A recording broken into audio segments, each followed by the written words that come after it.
పరిగి నుంచి వికారాబాద్ కు అదేవిధంగా పరిగి నుంచి షాద్ నగర్ కు సుమారు 440 కోట్ల రూపాయలతోన శరవేగంగా అభివృద్ధి పనులు జేసీబీలు పెట్టి చూస్తున్నారు. ఇవన్నీ కూడా ఈ మట్టినంతా కూడా లెవెల్ చేసి డబుల్ రోడ్ల నిర్మాణం గతంలో ఉండే కాంగ్రెస్ గవర్నమెంట్ లోనే ఇప్పుడు 4 లైన్ల రహదారి వేయడం అనేది జరుగుతుంది. ఇక్కడ నస్కల్ దగ్గర అయితే బ్రిడ్జ్ ఉందో ఆ బ్రిడ్జ్ కూడా ఒక వారం రోజులలో పని స్టార్ట్ చేస్తామని చెప్పి ఇప్పుడే ఇంతకుముందు ఇంజనీర్స్ తో మాట్లాడినాను. ఒక 1 వీక్ లో నస్కల్ బ్రిడ్జ్ పనులు కూడా ప్రారంభమవుతాయి. అదేవిధంగా పరిగి నుంచి షాద్నగర్ వరకు కూడా రోడ్లకు సంబంధించినటువంటి చెట్లు, అటు షాద్నగర్ రోడ్ కానీ ఇటు వికారాబాద్ రోడ్ కానీ చెట్లను కూడా తొలగించారు. ఈ కరెంటు స్తంభాలు ఇక్కడ కనబడుతున్న కరెంటు స్తంభాలు అయితే ఇవి కూడా తీసి ఇక్కడ వెనుకకు జరిపి అక్కడక్కడ అండర్ గ్రౌండ్ భగీరథ పైప్ లైన్లు ఉన్నాయి, అవి కూడా తీసేసి పక్కన జరిపేసి ఈ యొక్క రోడ్ల నిర్మాణం పనులు కాంగ్రెస్ ప్రభుత్వం వచ్చిన తర్వాత గౌరవ ముఖ్యమంత్రి రేవంత్ రెడ్డి గారు అయిన తర్వాతనే ఈ 4 ట్రాక్ రోడ్ వర్క్స్ అనేది పరిగి నియోజకవర్గంలో జరుగుతున్నాయన్న విషయాన్ని పరిగి నియోజకవర్గం మరియు వికారాబాద్ జిల్లా వాళ్ళు కూడా, పాండూరు వాళ్ళు కానీ వికారాబాద్ వాళ్ళు కానీ ఈ రోడ్డు గుండానే వాళ్ళు షాద్నగర్ పోయి అక్కడి నుంచి హైదరాబాద్ వెళ్ళొచ్చు.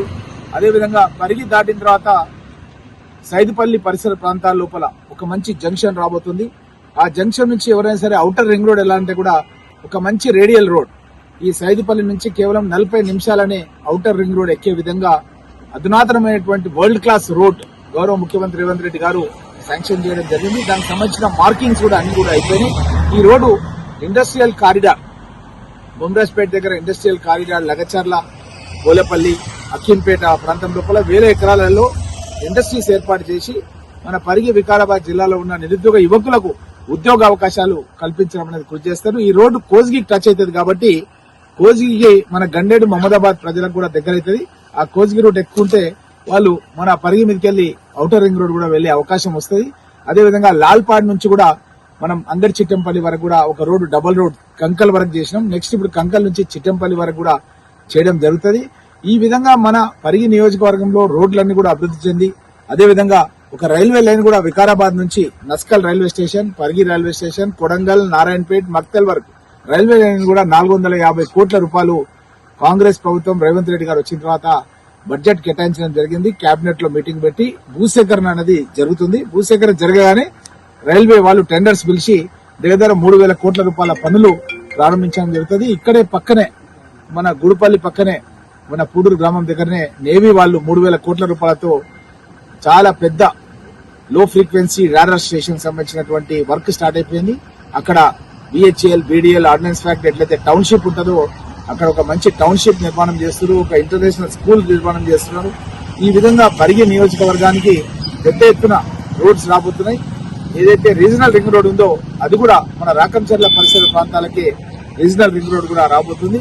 ఈ యొక్క రీజనల్ రింగ్ రోడ్ రావడం మూలంగా మనం హైదరాబాద్ పోకుండానే మనం మన పరిగి నుంచి ఇతర జిల్లాలకు పోవాలంటే కూడా మనం వెళ్ళడానికి అవకాశం ఏర్పడుతుందన్న విషయాన్ని తెలియజేస్తూ అదేవిధంగా ఒక సాగునీటి ప్రాజెక్టు కూడా సైదుపల్లి నుంచి కొందూరు, పరిగి, లక్ష్మీదేవిపల్లి రాబోతుంది.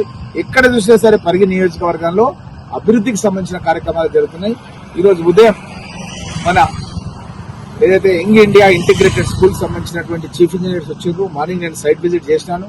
అక్కడ కూడా వర్క్ ఈ 4-5 రోజులలో మన విద్యారణ్యపురి తుంకులగడ్డ లోపల వర్క్ స్టార్ట్ అవుతుంది. 200 కోట్ల రూపాయలతో schedule caste, schedule tribe, backward classes, minority welfare అందరికి సంబంధించినటువంటి స్కూల్స్ అక్కడ కన్స్ట్రక్షన్ చేసి అక్కడ ఒక స్పోర్ట్స్ ఫెసిలిటీ కూడా ఏర్పాటు చేసి ప్రభుత్వం అధునాతనమైనటువంటి బిల్డింగ్స్ అక్కడ ఏర్పాటు చేయడం పోతుంది. మొన్ననే వారం 10 రోజుల కింద వివేక్ వెంకట స్వామి గారిని ఇక్కడే నస్కల్ దగ్గర తీసుకొచ్చేసి ఒక ఐటీఐ అని గతంలో ఉంటుంది, ఇప్పుడు అడ్వాన్స్ ట్రైనింగ్ సెంటర్స్ ఏర్పాటు చేసి పరిశ్రమకు కావలసినటువంటి ఇంజనీర్లను మన ప్రాంతంలోనే ట్రైనింగ్ ఇచ్చి మన ప్రాంతంలోనే ఉద్యోగాలు చేసే విధంగా కృషి చేయడం జరుగుతుంది. ముఖ్యమంత్రి గారు జోన్స్ తయారు చేయడం జరిగింది. ఏదైతే ఓఆర్ఆర్ లోపల ఉంటాయో అవన్నీ కూడా సర్వీస్ సెక్టార్ అంటే ఐటీ కంపెనీస్ వస్తాయి. ఔటర్ రింగ్ రోడ్ లోపల, ఔటర్ రింగ్ రోడ్ నుంచి రీజనల్ రింగ్ రోడ్ మధ్యలో మ్యానుఫ్యాక్చరింగ్ సెక్టర్ కింటే టెక్స్టైల్ ఫ్యాక్టరీస్ గానీ, ఇండస్ట్రీస్ గానీ ఈ రెండింటి మధ్యలో వస్తాయి. ఓఆర్ఆర్ రీజనల్ రింగ్ రోడ్ మధ్య. అదేవిధంగా రీజనల్ రింగ్ రోడ్ తర్వాత పూర్తిగా వ్యవసాయం, అగ్రికల్చర్ డెవలప్మెంట్ వస్తుంది. అయితే పరిగి నియోజకవర్గం ఈ యొక్క రీజనల్ రింగ్ రోడ్ కూడా రాకంచర్ల ప్రాంతానికి వస్తుంది కాబట్టి ఈ ప్రాంతం లోపల పెద్ద ఎత్తున ఇండస్ట్రీస్ రావడం మూలంగా ఇక్కడ వ్యవసాయదారుల యొక్క పిల్లలు కూడా నిరుద్యోగులై చాలా మంది గ్రామాల్లో ఉన్నారు. వాళ్ళందరూ కూడా ఉద్యోగ అవకాశాలు ఈ రీజనల్ రింగ్ రోడ్ కు దగ్గరలో మనం ఉన్నాం. తొండపల్లి దాటంగానే రీజనల్ రింగ్ రోడ్ వస్తుంది మనకు. కాబట్టి ఈ యొక్క ఇండస్ట్రీస్ లోపల మన పరిగి వికారాబాద్ ప్రాంతానికి సంబంధించిన నిరుద్యోగ యువకులకు కూడా ఉద్యోగ అవకాశాలు కూడా కల్పించబడుతున్న విషయాన్ని చాలా సంతోషంగా తెలియజేస్తూ మీ రామ్మోహన్ రెడ్డి పరిగి ఎమ్మెల్యే.